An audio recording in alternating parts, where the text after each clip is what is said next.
आज जो मुस्लिम पक्ष के द्वारा 5 रिट याचिकाएं दाखिल की गई थी उन सबको निरस्त कर और जो लोग सब बराबर सब बराबर किया गया है उसको एफर्म कर दिया गया है। कोर्ट के द्वारा यह कहा गया है कि यह जो वाद संख्या 610 सन 1991 है वह section 4 places of worship special provision act 1991 से बाधित नहीं है और यह सूट चलेगा क्योंकि 15 अगस्त 1947 को 15 अगस्त 1947 को जो यह निर्णय करना है कि मौके की धार्मिक स्थिति मंदिर की थी या मस्जिद की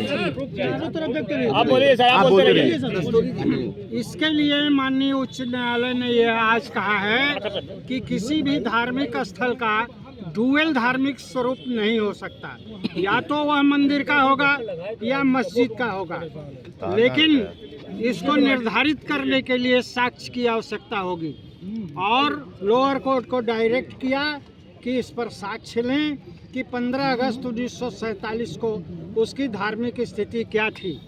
और यह भी निर्णित किया कि चूंकि इतने वर्ष हो गए हैं यह वाद इतना विलंबित हुआ है, इसलिए लोअर कोर्ट को डायरेक्ट किया कि 6 महीने के अंदर इस केस को डिसाइड करें।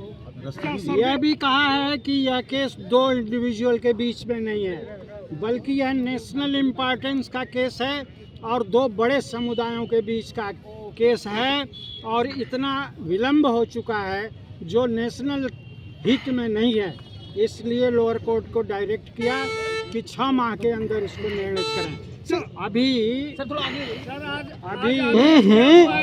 कोर्ट ने यह भी कहा कि ASI सर्वे का जो आदेश लोअर कोर्ट ने पारित किया है वह भी पुष्टिकृत किया जाता है और उस आदेश के अंतर्गत जो भी बिंदुओं पर ASI ने दूसरे केस में केस फाइल किया है, जो रिपोर्ट फाइल किया है वह सेम रिपोर्ट इस केस में भी फाइल की जाएगी और यह देखा जाएगा कि उस आदेश के अंतर्गत जो एफर्म हुआ है उसके अंतर्गत कोई सर्वे का कार्य अधूरा रह गया है तो उसको भी ASI पूर्ण करके और इस केस में अपनी रिपोर्ट दाखिल करेगी।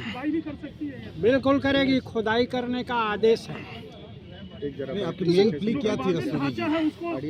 सभी मेन प्ली थी कि यह हिंदुओं का स्थान है, भगवान शंकर का मंदिर है, भगवान शंकर स्वयं विराजमान है वहाँ, क्योंकि वह भगवान स्वयंभू हैं, जमीन से ही निकले हैं और वहीं बैठे हुए हैं अनादिकाल से अब तक, आज भी बैठे हुए हैं। इसलिए उसके धार्मिक स्वरूप मंदिर का है और हिंदुओं को इसमें पूजा पाठ इत्यादि करने का और इस मंदिर को पुनर्निर्माण करने और मरम्मत इत्यादि हर प्रकार का करने का उन्हें अधिकार है, यह कहा गया था और कोर्ट ने इस सारी चीज़ों को मान लिया है। सर, सुप्रीम कोर्ट तोड़ा जा सकता है, तोड़ने के लिए ही ये वाद किया गया है और वाद में न्यायालय आदेश देगी तो वह टूट जाएगा। सर, सुप्रीम कोर्ट में अब मुस्लिम पक्ष के लिए क्या प्री हो सकती है और उसका किस तरह से डिफेंड किया जा सकता है? देखिए, मुस्लिम पक्ष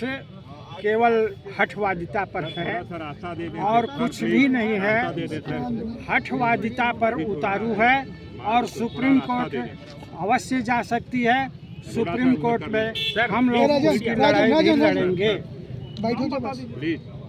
सर, नाम बताइए। मैं विजय शंकर रस्तोगी, वाद मित्र, काशी विश्वनाथ, ज्ञान वापी, वाराणसी।